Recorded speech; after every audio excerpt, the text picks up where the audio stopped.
Hello boxers! Let's talk about an upcoming super fight, rematch between Oleksandr Usyk and Tyson Fury. How should we expect the fight to go, and can Fury change something to win it? Let's break it all down today, and we will start with some of the loudest claims and theories.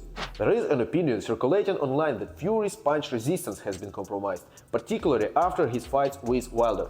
Indeed, starting from their first fight, Fury started falling quite frequently. To compare, the last time Fury hit the canvas before was in 2013, despite he was facing heavy hitters in his career. Across 3 bouts with Wilder, Fury was knocked down 4 times and absorbed countless heavy punches. While Deontay's boxing technique can be criticized endlessly, a shredded 2-meter-tall guy trying to rip your head off with every punch is undeniably dangerous. Since then, Fury has been knocked down in fights with Ngannou and Usyk as well. What does the term glass chin or weak chin even mean? It refers to a combination of physical and psychological factors affecting punch resistance. Physical include muscle density, ligament elasticity, both of which decline with age, injuries and quality of recovery. Psychological can involve subconscious fear after heavy knockouts, heightened nervous system reactions to pain, anxiety before the fights, loss of motivation, etc. Together, these factors influence one's ability to absorb punches. Looking at Fury, he is 36, no longer a young boy who could recover overnight. Over the past few years, he was in several brutal knockdowns. His career has also seen moments of questionable motivation and preparation. Fury's physical appearance speaks for his health. Of course, he is a talented boxer, trains constantly, and can shed weight for a major fight. But at the same time, his body fat percentage is far from healthy, even for regular human. Not even speaking about an athlete whose sport requires much more of recovery capabilities than any else. This points to issues with diet, inconsistent routines, possible bad habits or even metabolic disruptions, so it's reasonable to conclude that Fury, being objectively close to the end of his career, may no longer withstand or even want to withstand heavy punches. This is a risk factor heading into a rematch. On the other hand, Usyk's chin remains solid as rock, although body shots have occasionally raised concerns.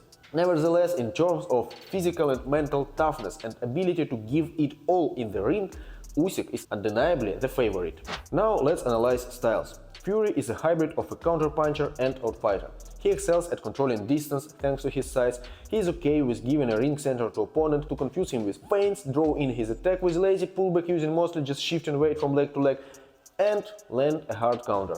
His snapping jab is effective and head movement is okay. Overall, Fury is a remarkably fast, agile and skilled heavyweight. If he's fighting a slower and less agile opponent. Fury critically needs to control the fight's pace, conserving energy and choosing when to explode.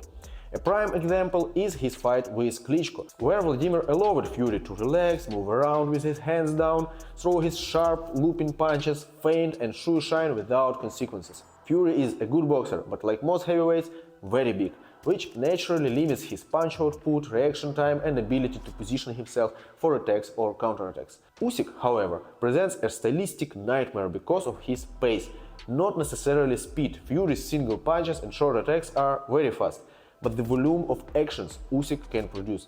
That's the essence of Usyk's game, a 100-kilo man who can fight on his toes, throw numerous jabs, link multi-punch combinations, repeat attacks, all hallmarks of the Eastern European amateur style. Usyk isn't known for his knockout power, but he's capable of hurting people, of course. For example, in the first fight with Fury, Usyk rocked him with a counter right and followed up brutally, almost knocking him out.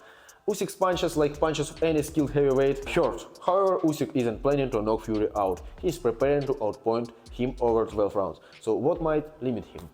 Paradoxically, style. His most dangerous weapon is same time his worst enemy.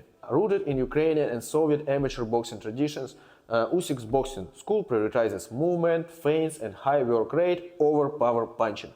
While he has adapted beautifully to the pro game, we can highlight 2 limitations. First, lower damage infliction. A high volume of movement reduces precision and makes it harder to deal critical damage to opponents.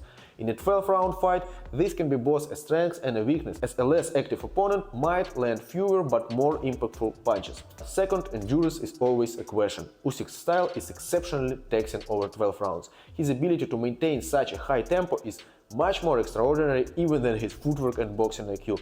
This is Usyk's defining trait, a heavyweight who can execute amateur-style boxing for 12 rounds. Stylistically, Fury is much closer to the perfect heavyweight than Usyk. He is big, he knows how to box technically, and he can conserve energy when needed. This makes Fury's task in this fight much simpler than Usyk's. He needs to do what he usually does, just be aggressive when possible and even a bit dirty if necessary, holding, leaning on Usyk and focusing on inflicting damage. Usyk, on the other hand, has to perform at the peak of human capabilities for 12 rounds, maintaining a pace and volume of punches. The mission is to overwhelm Fury and be prepared to dig deep into his reserves to deliver repeated attacks in the 9th, 10th, 11th and 12th rounds, even while absorbing Tyson's heavy counters. It sounds daunting, but that's exactly what happened in their first fight, which we will revisit shortly. For now, let's address the mental preparation question. Honestly, I don't think Fury has much room for growth here. Usyk, in terms of motivation and psychology, is a perfect athlete. His amateur background combined with personality traits shaped him into who he is.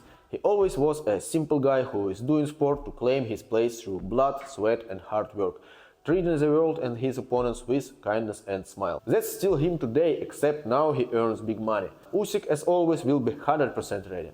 Meanwhile, the usually brash Fury was surprisingly humble at the press conference. Could this affect his preparation?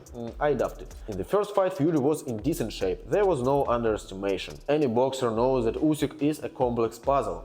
In fact, seeing Fury return to his cocky, confident self-might would be more promising for his fans.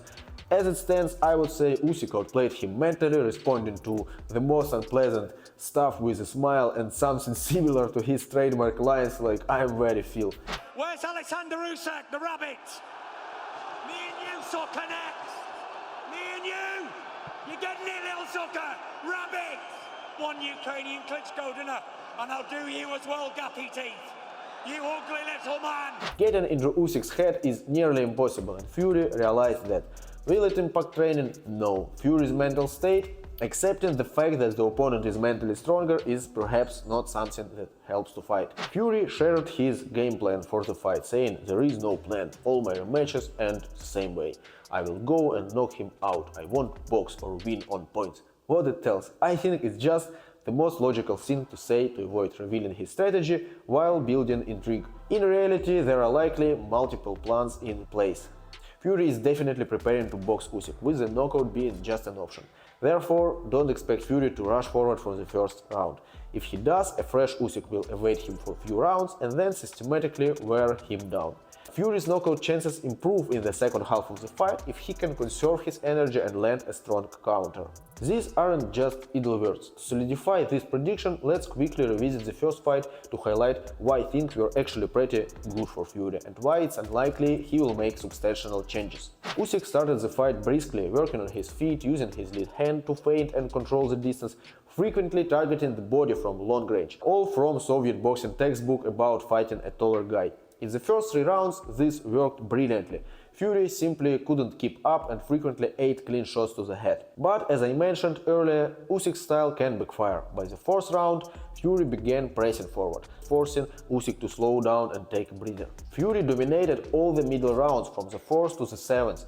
During this stretch, we clearly saw the effectiveness of a pure professional style over a more amateurish one. Fury executed sharp attacks followed by clinches, shoves, heavy sweeping uppercuts to the body. He even rocked Usyk a few times.